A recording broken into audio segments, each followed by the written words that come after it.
la Drôme, il est arrivé ici, il avait 8 jours. Maintenant, il a 1 an et demi, enfin il aura 2 ans même en mois de septembre. Voilà. Et à côté, c'est 2 autruches qui viennent de Sainte-Maxime. On a Azalée et Flappy. Bleu, lui, il a le, magnifique, hein. Il a le cou qui fait légèrement bleuté. Bleu, voilà. Ouais. Et puis alors, il a le bec et les pattes qui sont légèrement rouges parce qu'il est en fin de chaleur. Mais quand dès qu'on s'approche, ça va chercher à vous piquer. Alors c'est pas du tout agressif, c'est simplement pour faire connaissance. Finalement, son bec c'est un petit peu vos mains et c'est avec ça qu'elle touche. Voilà. Après, quand elle sera agressive, c'est plus au niveau du pied qu'elle va vouloir se défendre.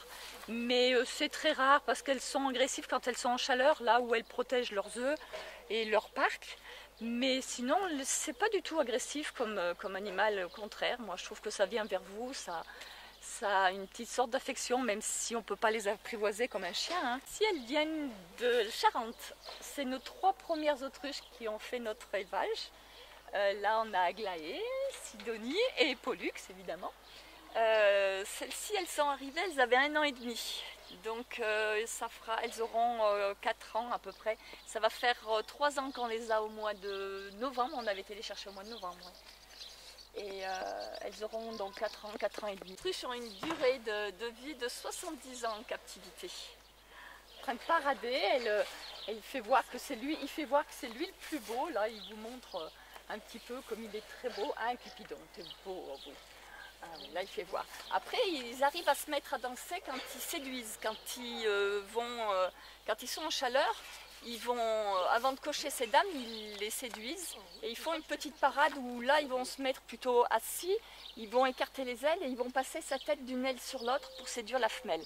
À ce moment-là, la femelle, si elle est séduite, elle s'assoit et elle se laisse cocher. Et si elle n'est pas séduite, eh bien, elle va se lever et lui, elle va rester debout et lui il va se coller derrière elle de façon à essayer de la faire asseoir. Mais souvent elle ne veut pas et ça fait une course-poursuite dans le terrain, c'est rigolo.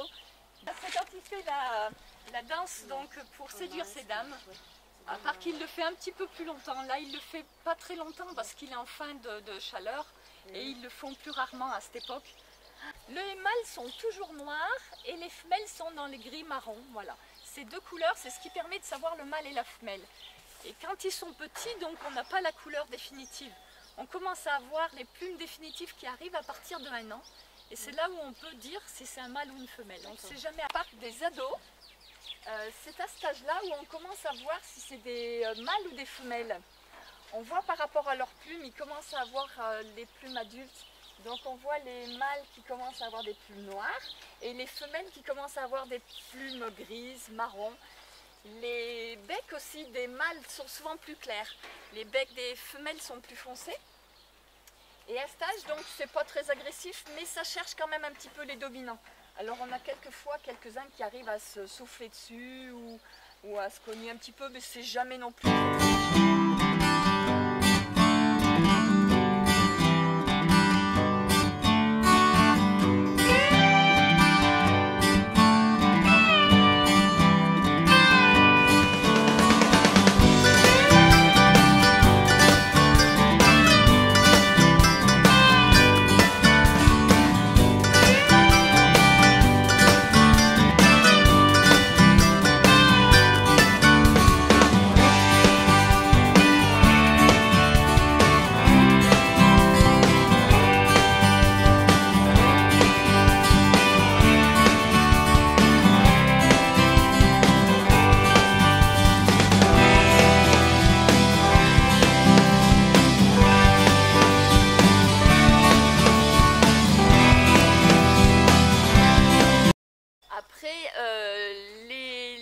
Quand ils naissent, on ne leur donne pas à manger les premiers jours.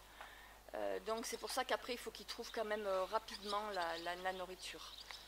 Ils ont cette couleur donc à peu près jusqu'à l'âge de 1 an et ça se reporte après à ce que je disais tout à l'heure avec les plumes qui deviennent noires ou grises selon la femelle ou le mâle. C'est quand même des animaux qui sont très fragiles, il faut vraiment énormément les surveiller. Là, vous en avez donc de différents âges. Il y en a un, les plus petits là que vous avez devant, ils doivent avoir 15 jours. Et les plus grandes vont avoir 2 mois dans ce parc, c'est le parc de la nurserie. C'est très fragile au niveau des pattes, il faut vraiment beaucoup de surveillance. Donc avec les œufs qui ne sont pas fécondés, eh bien moi je grave. J'ai des gens qui m'achètent les œufs donc pour faire de la peinture ou simplement en décoration. Moi je les grave, donc je fais des petites tirelires, des lampes, des pots à crayons, des boîtes à chocolat. Alors par exemple pour une boîte à crayons, eh bien c'est un œuf qu'on a mangé déjà à la coque auparavant. On le fait cuire 20 minutes et puis après eh bien, on le met au centre d'une table.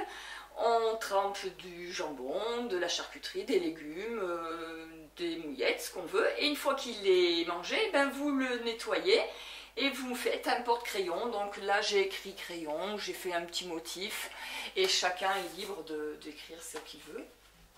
Là c'est une lampe avec des étoiles, une petite lune sur le côté qui fait un petit peu le ciel étoilé. C'est une lampe que je grave avec une Dremel et puis des petits forêts. Un œuf a environ cette taille, il fait à peu près entre 1,4 kg et 1,5 kg celui-ci. Après on peut avoir des œufs plus petits comme celui-là qui va faire 800 grammes. C'est un des plus petits que j'ai eu, ou après un des plus gros, celui-ci qui fait 1,8 kg. Alors celui-ci par contre il n'est pas brillant, c'est un aspect mat. Pour les mettre en incubateur il faut qu'il soit parfait et qu'il soit brillant comme celui-là.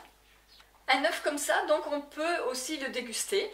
On va le mettre à la poêle, dans une poêle à paella par contre, parce qu'une petite poêle il ne rentrera pas. On peut le mettre aussi en omelette, en fondu ou en œuf dur. En omelette ça a la valeur de 20 à 24 œufs de poule, donc autant vous dire qu'il ne faut pas être tout seul donc pour le manger. En œuf dur, 1h30 de cuisson. Je vous remercie d'avoir suivi ce reportage. On a fini le tour de notre élevage. Je vous invite à venir nous voir et à venir découvrir par vous-même toutes les belles choses qu'on peut faire, et avec les autruches, avec les œufs et tout ce qui s'ensuit. Mon numéro de téléphone, le 06 51 60 11 27. On vous attend quand vous voudrez.